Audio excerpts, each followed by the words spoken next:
Hello and welcome back students. Keep liking and sharing our videos and subscribe to our channel Nirja Education if you have not subscribed yet. Today I am leading you to the last part of our chapter 2 economics, different sectors of Indian economy. Okay, now this part is particularly very important from your exam point of view. मतलब कि इस portion में से एक ना एक question तो पक्का आपके बोर्ड्स में आएगा ही आएगा. सो ध्यान से देखना है इस वीडियो को. Okay, so starting with the first topic, that is in last video we had seen कि government can do many things to create employment, to create jobs, but government is only for 5 years, so they prefer to have short term plans. So rather than planning long term goals, they prefer quick result oriented plans. We are going to see one such plan that was introduced by central government of India, and the law was right to work. And under right to work, what was introduced is Mahatma Gandhi National Rural Employment Guarantee Act, जिसको हम in short कहेंगे नरेगा. अब ये नरेगा क्या था? तो as per NREGA, people of rural area are guaranteed work of 100 days in a year, and in any case if government fails to provide work of 100 days, then they will be given unemployment allowance. अभी unemployment allowance मतलब क्या है? मतलब कि अगर 100 days का काम नहीं दे पाए तो भी वो घर पे बैठे हैं, उस चीज के लिए भी गवर्नमेंट उनको काम नहीं दे पाई इसलिए उनको पैसे देगी. ठीक है, काम नहीं किया तो भी पैसे मिलेंगे. And that is why the name is Employment Guarantee Act.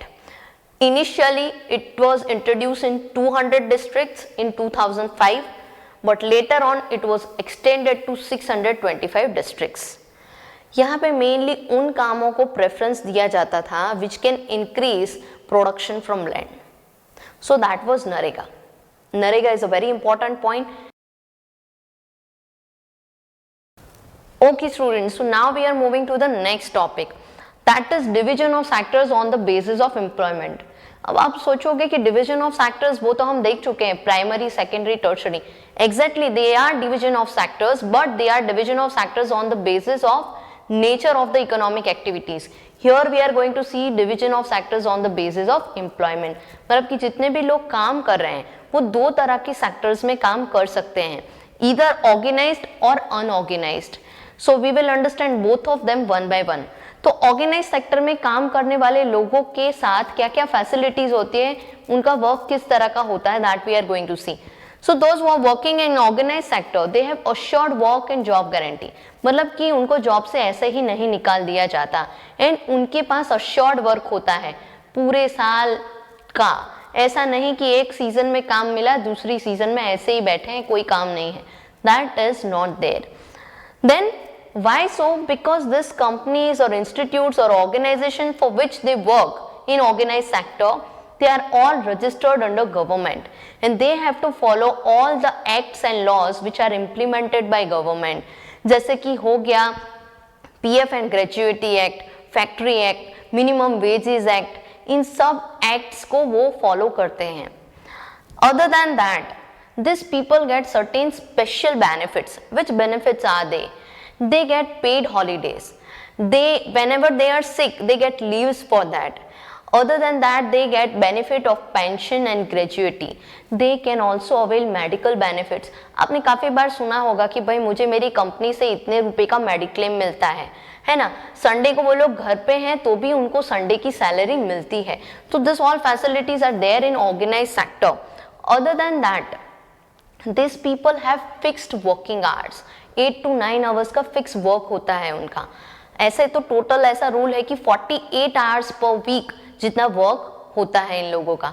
And if they are suppose to, if they have to work for extra hours, then they are paid overtime for that. मतलब उनने काम करने के घंटे के उनको extra पैसे भी मिलते हैं. So that is all about organize sector. अब ऑर्गेनाइज सेक्टर के अंडर में क्या क्या आएगा? Very first is all government jobs, then banks, schools, colleges, big companies, they all come under organized sector. Then next is unorganized sector. अब यहाँ पे जो देखा उसका पूरा उल्टा, that is unorganized sector.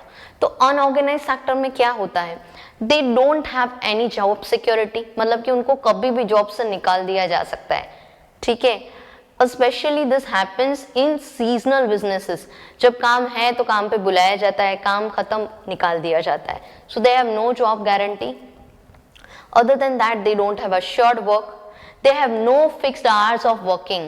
And as there are no fixed hours of working, तो over time का तो सवाल ही पैदा नहीं होता, तो उनको कुछ एक्स्ट्रा पैसे नहीं मिलते हैं अगर वो 8 के बदले 15 घंटे भी काम कर ले। देन दिस कंपनीज तो जनरली इसमें आती नहीं है, but for whatever organisations और small scale companies they are working, they are not registered under government and they don't follow any kind of laws which are implemented by government. They don't avail any benefits, special benefits like paid holidays, paid leaves or medical facilities. In fact, the working condition is very poor. मतलब यहाँ पे जो मालिक होता है इन लोगों का, वो ज़्यादातर पैसे बचाने में लगा हुआ होता है, तो वर्किंग कंडीशन बहुत पुअर होती है। यहाँ पे ऑर्गेनाइज सेक्टर में अगर हम देखें तो वर्किंग कंडीशन काफ़ी अच्छी होती है। In fact they get safe working environment, मतलब कि purified water, then cleanliness, this all we can see in organized sector, and this all things are missing in unorganized sector. Other than that, they are paid generally low wages, उनको कम पैसे मिलते हैं, and कभी कभी irregular payment भी होता है। सो इसमें ज़्यादातर कौन से लोग आते हैं? Mainly this includes farm labourers in rural areas. And अगर अर्बन एरियाज में हम देखें तो कंस्ट्रक्शन साइट्स पे आपको जो मजदूर देखने को मिलते हैं, मतलब कि उसकी बॉडी में बेचारे की सिर्फ हड्डियां हैं, लेकिन बड़ी बड़ी सीमेंट की बोरियां लेके जा रहा है, ठीक है। तो ये सब जो है they are in unorganised sector. Transports में हमें जो लोग देखने को मिलते हैं जो काम करते हैं, they can be called people working in unorganised sector. Those who are street sellers, they can be also included in this. So हमने ये तो देख लिया कि अनऑर्गेनाइज्ड सेक्टर में काम करने वाले लोगों की हालत बहुत खराब है। So what can be done to protect people who are working in unorganized sector? So what can we do? For those who are working in rural areas, generally farm laborers and very small farmers or landless laborers, landless farmers, उनको by delivering seeds and various agriculture inputs in time, और ये काम किसका है? Government का। उनको cheap agriculture loans देके, cheap agriculture loan मतलब कि क्रेडिट देके, ठीक है, ताकि उन लोगों के पास कुछ स्टार्टअप मनी रहे, so that they can employ themselves better by providing them seeds and other agriculture inputs, by creating facility of storage for the crops that they grow, and finally creating a place where they can sell their crops, marketing outlets खड़े करना। Government ये चीजें करके rural areas में जो mainly farm labourers हैं वो working in unorganised sector, they can be protected. जो मैंने बताया आपको कंस्ट्रक्शन साइट्स पे, ट्रेड एंड ट्रांसपोर्ट में, फैक्ट्रीज के अंदर, छोटी छोटी फैक्ट्रीज के अंदर जो वर्कर्स होते हैं, स्मॉल स्केल इंडस्ट्रीज में काम करने वाले जो वर्कर्स होते हैं, they all are included into urban unorganized sector working people. तो उनके लिए क्या कर सकते हैं? Government can support small scale industry by helping them in buying their raw materials. Other than that, government should be careful and must see that labor laws are properly implemented and followed in this small scale industry. अच्छी तरह से labor laws follow हो रहे हैं, अच्छी तरह से working condition वहाँ पे maintain की जा रही है, ये सब चीज़ें inspections करके government assure कर सकती है। Now the final point within this topic is many SC and ST people, scheduled caste and scheduled tribes, they work in unorganized sector and they are often discriminated on the basis of their social status. मतलब कि उनके साथ अन्याय होता है, उनको कभी कभी दूसरे लेबरर्स की कंपैरिजन में कम वेजेस मिलते हैं या उनको किसी तरह से डिस्क्रिमिनेट किया जाता है। So not just for the point of view of economical development, but from the point of view of social development, it is necessary for government to protect them against this kind of discrimination.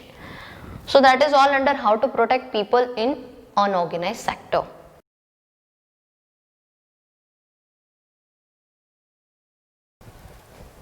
Now we are moving to the last topic of this chapter, but the topic is again about division of sectors, but here we are doing division on the basis of ownership of sectors. We can divide them in two sectors, that is public and private. Public sectors में जितनी भी services हैं वो services provide करने की responsibility, उन services के लिए रिस्पॉन्सिबल गवर्नमेंट है and all the assets are also owned by government. इसके एग्जांपल्स क्या होंगे? Railway services, post offices, government banks and electricity जो गवर्नमेंट कंपनी से आ रही है. ठीक है, तो प्राइवेट में क्या आएगा? Private companies owned by individuals, they all will come under private sector. Here they have assets of their own and they are responsible to provide services.